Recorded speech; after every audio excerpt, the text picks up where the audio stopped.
the second that we decide to take responsibility for our results is incredibly empowering versus blaming everybody outside of you. And it's the same like in the dog whisperer, like it's never actually the dog, it's always the owner.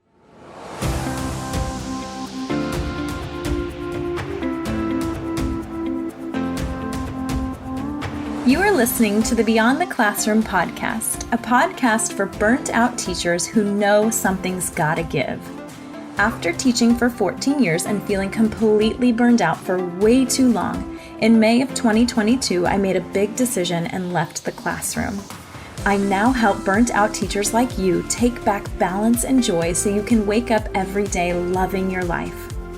In this podcast, we'll explore who you are beyond the classroom, whether you're considering leaving or wanting to make changes so you can fall in love with teaching again. Either way, I understand what it's like to be living a life that looks fun and cute on the outside. You know, summer's off, playing all day, off at 2 o'clock every day, but actually feels miserable and draining. I'm your host and coach, Sandy Patterson, and I'm so excited to help you step into your fullest potential and believe in that potential to make an impact on the world, not just survive each day. Are you ready? Let's do this. Hey, you guys, welcome back to another episode of the Beyond the Classroom podcast. I am Sandy Patterson, your host and certified life and business coach, and I am so happy, like always, that you are here today. Sometimes I pinch myself. I'm like, wait a second, this is part of what I get to do every day and every week is create content and create podcast episodes for you to help move you forward in both your life and your business and your mindset. And I just absolutely love it. I love you and I appreciate you being here. And I just feel really humbled and really honored and just really, really grateful that you are here today. So thank you for being here. As some of you might know, a couple months ago, my family and I adopted a dog, and his name is George. He is a fluffy Pembroke Welsh Corgi. We've always had Corgis in our family. I think Corgis are like my spirit animal. My husband is like, really? And I'm like, yep. So over the years, we had 3 previously. At one point in our marriage, we had 3 Corgis, and he was really like, oh my gosh, what have I done here? But anyways, our puppy's name is George. He's like the coolest little guy. You might even hear him banging around in here. He recently had to get surgery, so I can't put him outside, which I usually do when I'm recording. So he has to be inside, so he's kind of banging around. So you might hear him in the background, but really, really awesome dog. And when my husband and I decided, okay, we're going to get another dog, we were like, if we're going to do this, we're going to do it the right way. Okay. And when I say the right way, I mean, we're going to start to train this dog like right off the bat from the very first day that we bring him home. So he learns to be the dog that like we envision having for our family, because our other dogs, they were not well trained. They basically ran the show. They were, they just were not very well behaved. They jumped on the couch, jumped on the beds. They barked at the neighbors. They barked at anything that came even like close to our house, just not great. We love them, but we wanted this dog to be well behaved. And like I said, we wanted to start training him right off the bat.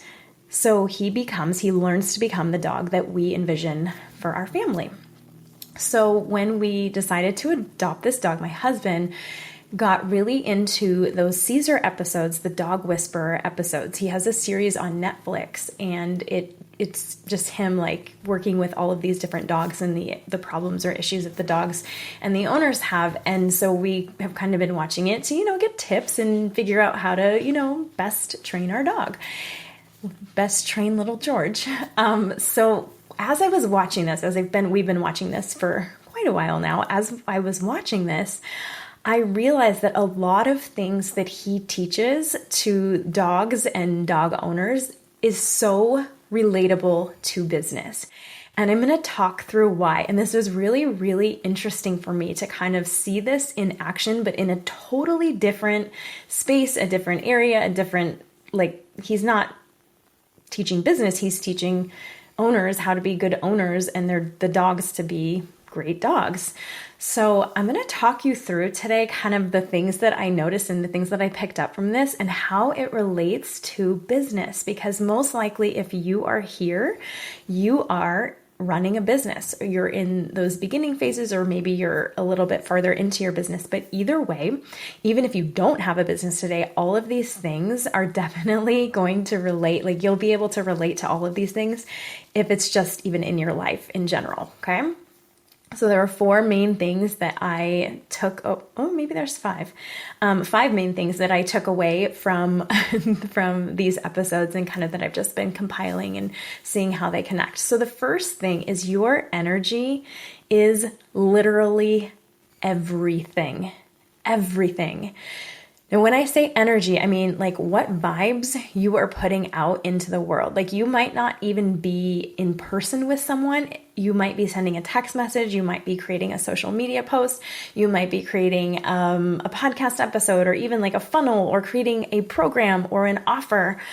All of these things require energy, and the energy that you put out into the world is exactly what other people pick up on. And this is like literally in every single episode of these Dog Whisperer episodes, he talks about energy and how your energy as a dog owner is what the dog feeds off of and follows and guides. And so if you are really nervous, or you are really unconfident, or you are really unsure, the dog's going to do the same things. And that's usually when like the dog is going to start to misbehave. So this is the exact same thing in business. Now, if you're walking into your business, or you're putting a new offer out into the world, or you're getting on a discovery call and your energy is really hesitant, or really nervous, or really just if you're not sure of yourself, your clients, your people are going to pick up on that. Like there's no ifs, ands, or buts about it. They are going to pick up on it. And either you're going to attract people that are kind of the same way, probably not the people that you want to be working with, or they're going to be like, yeah, no thanks. I just don't completely trust you. And like on this show, the dogs, like they seem to be misbehaving just because they don't have the guidance that they need to understand, like, this is how it's supposed to be. This is how I'm going to guide you. This is how we do things here. And so your job as a business owner is to step into your business every day with an insane amount of powerful energy that's just ready to guide and lead your people. Like, this is what we're doing. This is what I'm doing. This is how I help. You come with me and just follow me. And this is, I've got you, right? Just like a dog would look at its owner to be like, what's going on? Do I need to be nervous? Do I need to be like, help, help me figure this out? Your job is to be that really, really confident business owner who's essentially bringing really powerful energy to the table. And you can think about situations too, where you've walked into a space and maybe somebody is selling you something, or they have an offer, or they want you to come to their party or something. I don't know, whatever it is. It could be anything where they're wanting you to come with them. If you feel any hesitation from that person, or you feel any like uncertainty, like if I were like to call you and be like, hey, there's this party this weekend, like, do you want to maybe come? Like, I don't know, like I don't really know who's going to be there. I don't really know what you should wear. I'm not really sure what time it starts, but like, do you want to come? Like, you're probably going to be like, no, I don't want to come. Like, no, thank you. That doesn't sound very enticing.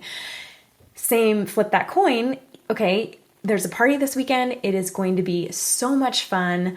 So and so and so are all going to be there. It starts at 12. Wear, I don't know. I don't really ever go out. So what would you wear out? Wear your nicest outfit. And we're going to have this fancy dinner at Ruth's Chris Steakhouse first. And then you're going to be like, oh yeah, like the energy is so, so different. So think about what kind of energy you are portraying and you are bringing to the table in your business. Is it the type of energy that you really, really want to be portraying?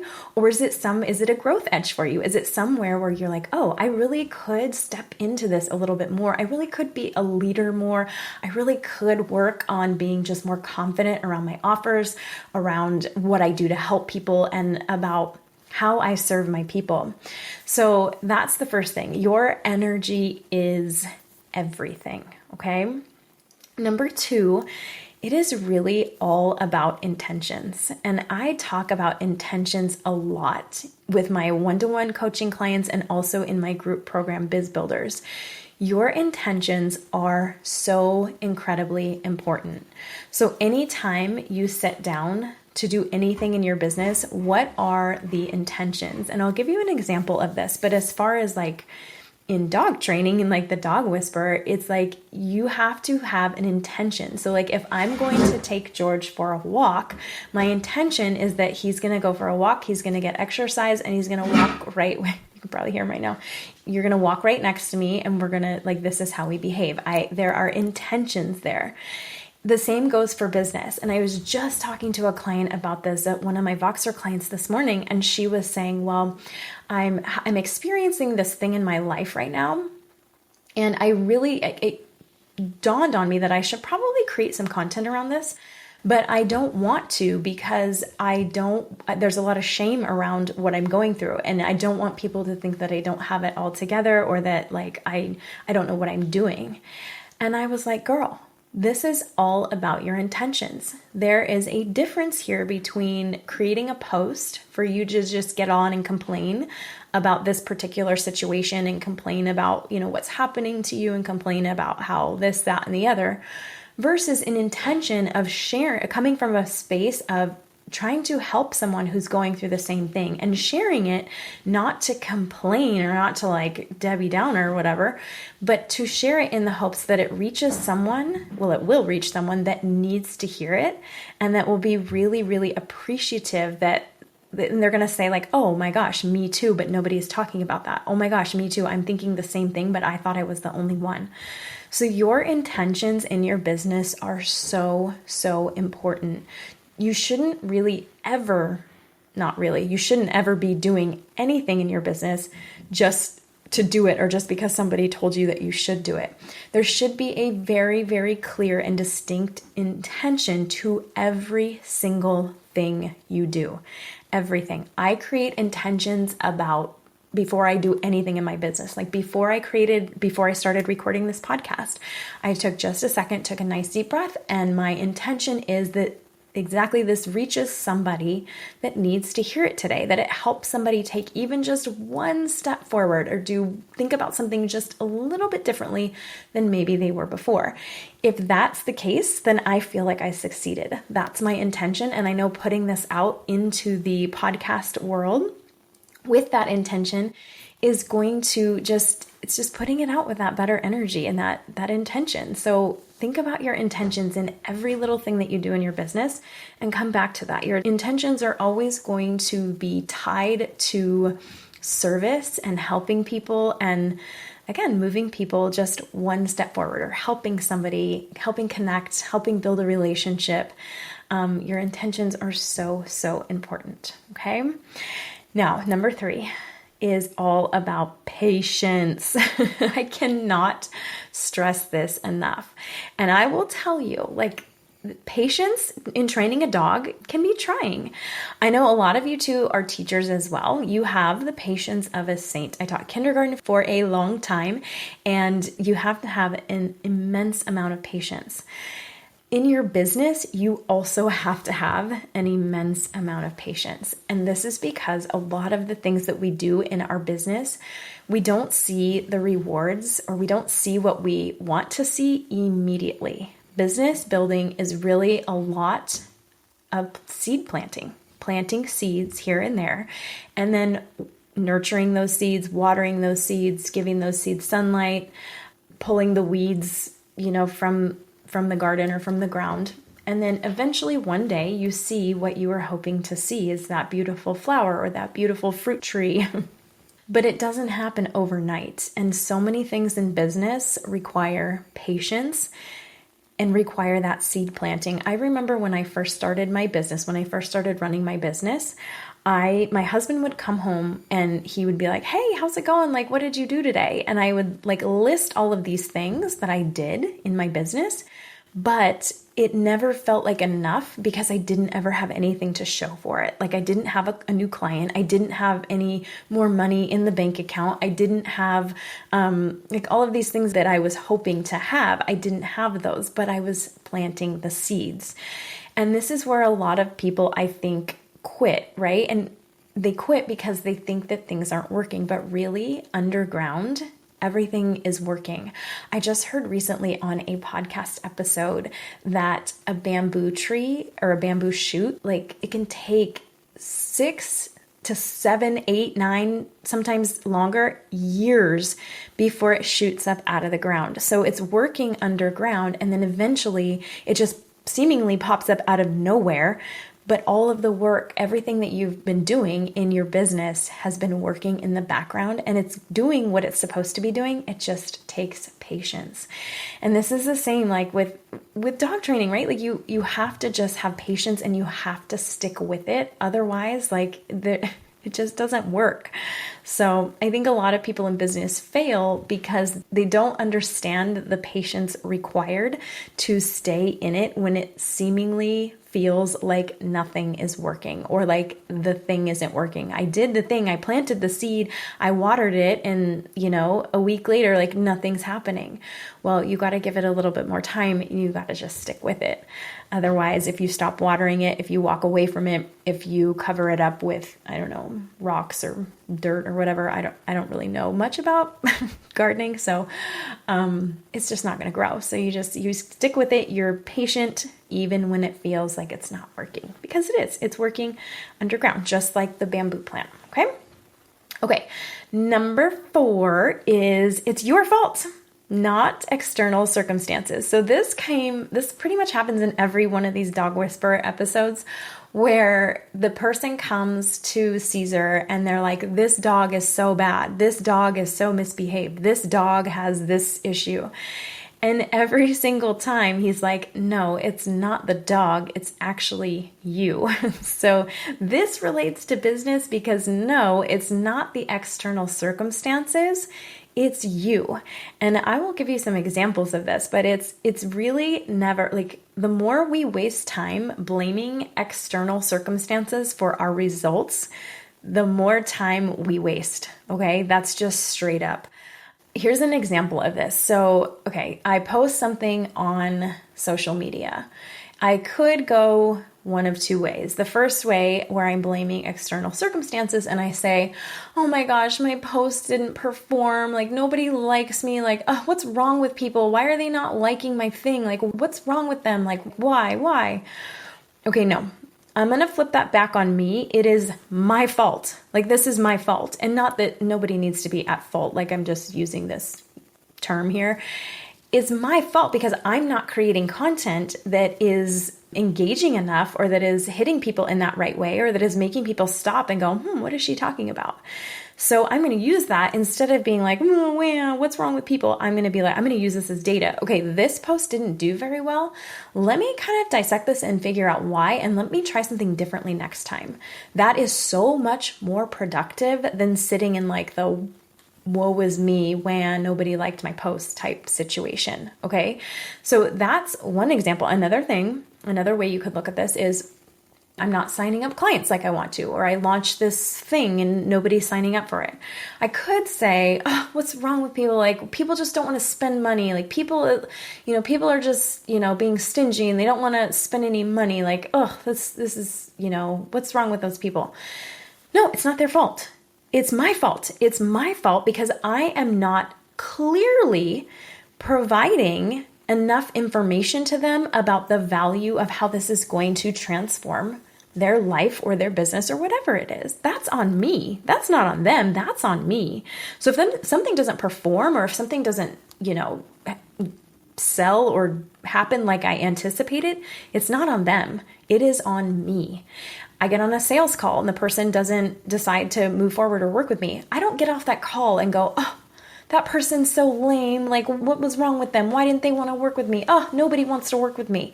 No, I get off that call and I go, what happened there? Like, how could I maybe next time, how could I word this better so it's very clear about the value that they're getting in working with me? That's all it is. It's on me. So the second that we decide to take responsibility for our results is incredibly empowering versus blaming everybody outside of you. And it's the same like in the dog whisperer, like it's never actually the dog. It's always the owner. And in your business, you are the owner. It is your job to be the leader, just like we talked about earlier, bringing that powerful, confident energy and setting intentions and being patient. Those are all things. This is like the recipe for success in your business, or if you're dog training like I am. Okay, so the last one is that calm confidence is key. Now, what do I mean? Caesar always says this in the show, calm confidence, calm confidence. What is calm confidence? Calm confidence is exactly what it sounds like. It's you being calm and you being confident. And those are kind of two separate things, I guess, but they kind of go perfectly together, right? Because if we're calm, we're not panicking in our business. We're not making every little thing mean something about us or about our character or about our business or about what we're going to be able to create. No, we're calm and we take everything in stride, and there's no like disrupting that. It's just, it is what it is, and we continue to move forward.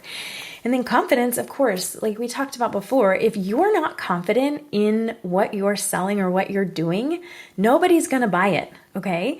And that doesn't mean that you need to be an expert walking into it or what, like on your first day. No, but it means that you need to actively do the things to continue to build the confidence. And I'll tell you right now, all of the things that actively build confidence are things that are going to make you uncomfortable. They're things that are going to make you want to pee your pants a little bit. There are things that you are going to find reasons to avoid doing. So you can do every other thing except for this thing. Those are the things that are going to build your confidence. And when we put these two things together, you are calm, you are centered, and you are confident in both your services, what you provide, and it really makes your energy so much more enticing and it pulls more people in, right? Because we want to buy things. We want to be in the space of people who are calm and confident.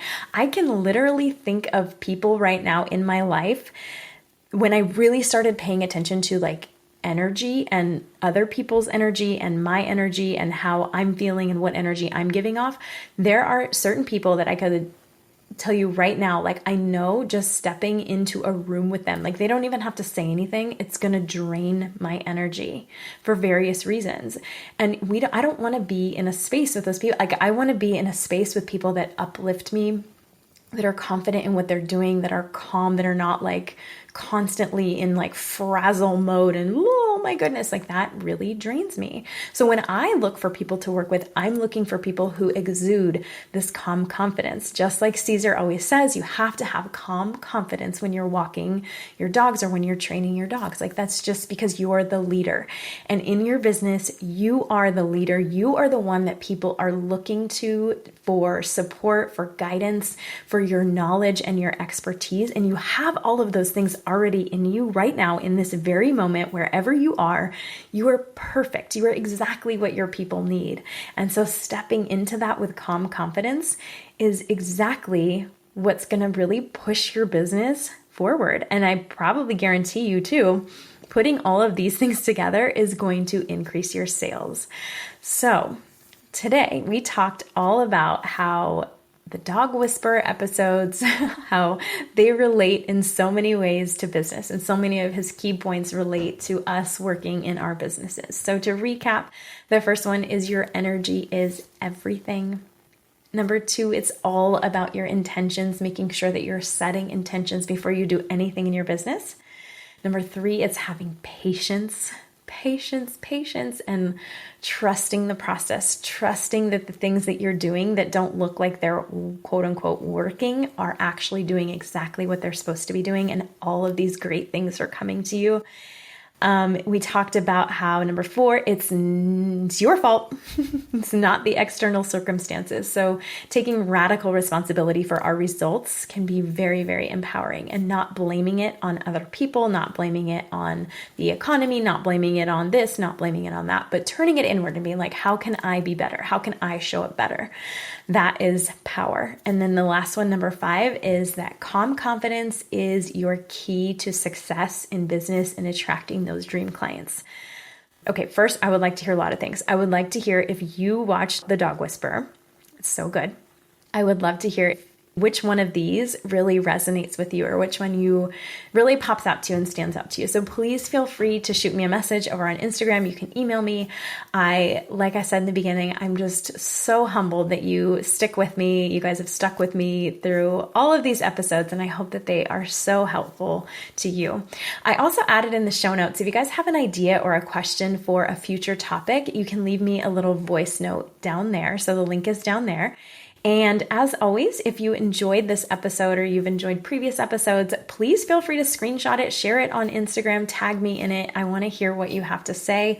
And if you feel so inclined, it really helps if you leave a review. So it takes just a second. You just tap the 5 stars. And then if you feel like actually typing something in about the podcast and how it's helped you, that just puts the podcast in the ears of other amazing women just like you.